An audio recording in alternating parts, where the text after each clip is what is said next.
मित्रों, आप सबका यथोचित अभिनंदन। मैं बहुत दिनों से विचार में था कि कुछ एक आध वीडियो मैं भी बनाऊं, और मेरी स्थिति हिंदी के साहित्यकार रामवृक्ष बेनीपुरी जैसी हो गई थी।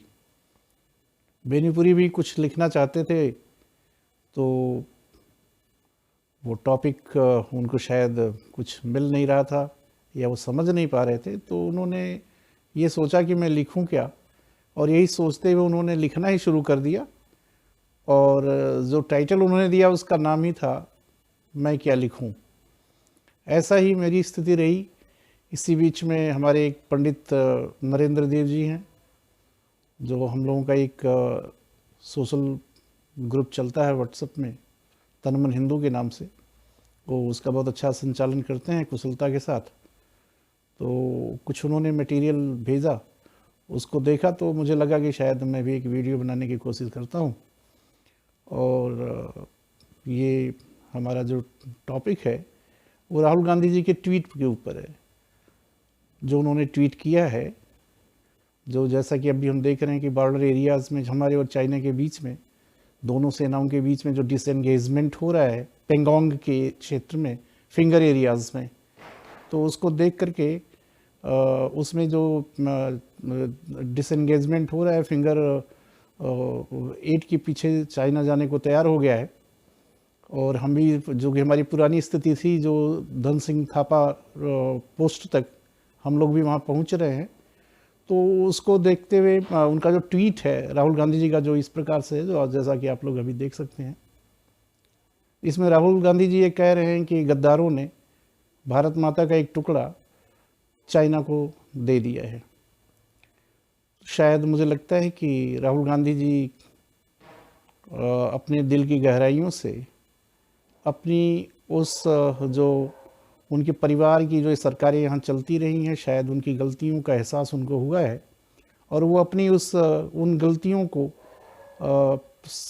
एहसास में लेते हुए, उसको स्वीकार करते हुए, शायद ऐसा उन्होंने ट्वीट किया होगा।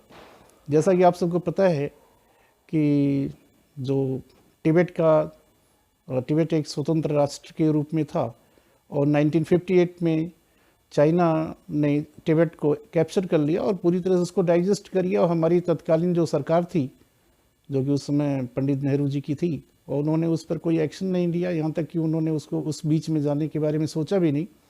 और तिब्बत एक हमारा जो था, वो हमारे और चाइना के बीच में एक बफर जोन हुआ करता था, और तिब्बत हमारा पड़ोसी था, चाइना तो उसके पीछे था। तो हमारा चाइना से कोई प्रॉब्लम होने का मतलब ही नहीं था। लेकिन क्योंकि तिब्बत के जाने के बाद चाइना बिल्कुल नेक्स्ट डोर नेबर हो गया, और उसका खामियाजा हमें भुगतना पड़ा, जो कि 1962 में हुआ। और चाइना ने हमारे ऊपर अटैक किया, और हमारी एक्साई चीन एरिया, जो एक्साई चीन का एरिया है अराउंड 45,000 स्क्वायर किलोमीटर, उसको चाइना ने बड़े आराम से छीन लिया। और आज भी उसी के कंट्रोल में वो एक्साई चीन का एरिया है।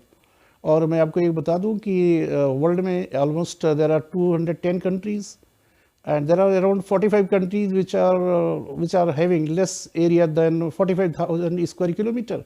तो एक तरह से मैं कह सकता हूं कि 45,000 स्क्वायर किलोमीटर वो एक बड़ा एरिया है, जो पूरे एक राष्ट्र का निर्माण करता है। और हमने एक राष्ट्र को, चाइना को, हैप्पीली हैंड ओवर कर दिया। कोई एक्शन नहीं लिया गया। उसके बाद किसी सरकार में, शायद मैं कह सकता हूँ कि शायद उनके अंदर ऐसा कोई उनके मनोबल नहीं थे, या उनके इरादे भी नहीं थे। मुझे लगता है शायद उन्होंने कुछ सोचा भी नहीं कि उसको लेना है या ले भी सकते हैं। तो एक तरह से अगर ये देखा जाए तो मैं कह सकता हूँ कि ये भी जो कदम उठाया गया था उस समय की सरकार द्वारा, शायद ये भी एक गद्दारी का ही एक नमूना है। इसको बिल्कुल हम लोग ये बात मान सकते हैं।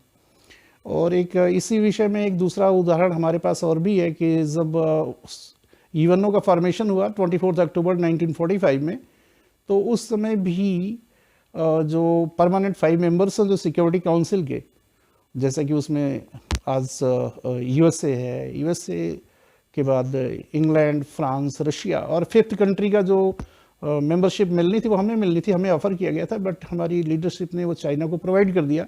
इस तरह से ये जो तो यूएन का परमानेंट मेंबर हमें बनने के बजाय वो चाइना को पंडित जी ने दिया।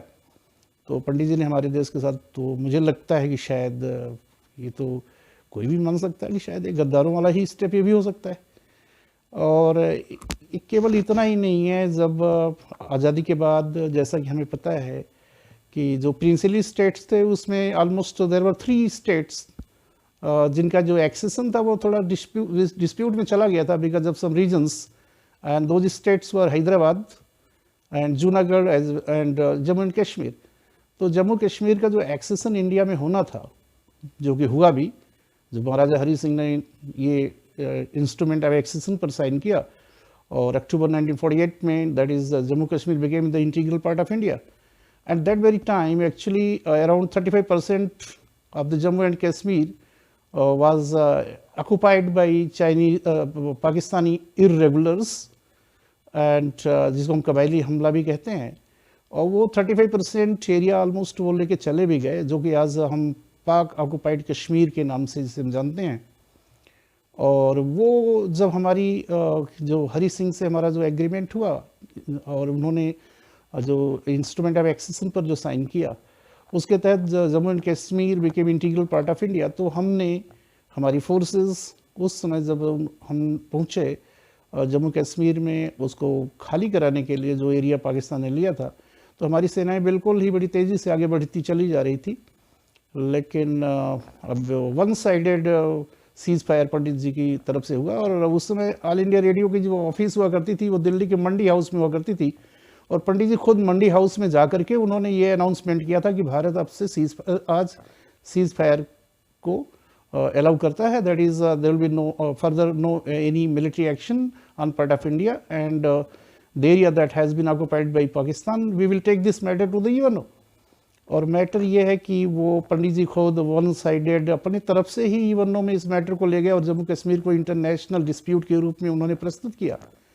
और ये क्या दिखाता है, आपने कभी देखा है कि अगर जो आदमी कहीं पर भी कोई जो विक्टिम्स होते हैं, जिनके साथ कोई बुरा होता है, जिनका कोई नुकसान होता है, वो लोग जाते हैं पुलिस के पास, थाने में मारने वाला पीटने वाला नहीं जाता है, विक्टोरियस पार्टी नहीं जाती, डिफीटिंग पार्टी जाती है। तो पंडित जी खुद गए यूएनओ में और उन्होंने जा कर के जो वहाँ पे एक मैटर जो डाला है, जिसकी वजह से आज तक हम लोग दबे पड़े हुए थे, पाकिस्तान हमारे ऊपर भारी पड़ा हुआ था।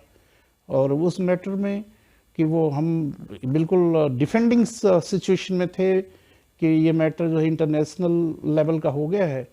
और हमने यहाँ तक भी उसमें बात एक्सेप्ट किया था कि we will take the public opinion, that is plebiscite, will be holding the plebiscite in Jammu and Kashmir and will take the opinion of the people of the Jammu and Kashmir whether they want to stay in India और पाकिस्तान। तो ये इस तरह का जो एक madness था, या ये क्या कह सकते हैं हम, एक पैट्रियटिक पर्सन जो भी होगा, शायद ऐसा तो वो नहीं करेगा। और ये सब चीज़ें हुई थी। And we can say that these steps that were taken by the Nehru government at the time that was in the help making relations with China and Pakistan in context of Aksai Chin as well as Kashmir, it shows that Nehru government were not serious. And मैं तो यही कह सकता हूँ, राहुल गांधी जी की words को अगर मैं यूज़ करूँ तो शायद मैं कह सकता हूँ कि ये जो गवर्नमेंट हमारी अभी प्रेजेंट में चल रही है, मोदी जी की गवर्नमेंट जो चल रही है इस समय, राहुल जी का कहना है कि ये तो गद्दारों की गवर्नमेंट है। तो मुझे लगता है कि अगर हम ये कहें कि शायद गद्दारों की गवर्नमेंट केवल यही नहीं, शायद इससे पहली वाली भी सरकारें, by with proof we can say that, इससे पहले वाली सरकारें भी गद्दारों द्वारा ही संचालित थी। और उन गद्दारों की जो लीडरशिप है वो कहीं न कहीं आगे भी चल रही है, जो कि हमें अब देखने को मिल रही है। आपने हमारे इस चैनल को देखा, इसके लिए बहुत बहुत धन्यवाद। Thank you.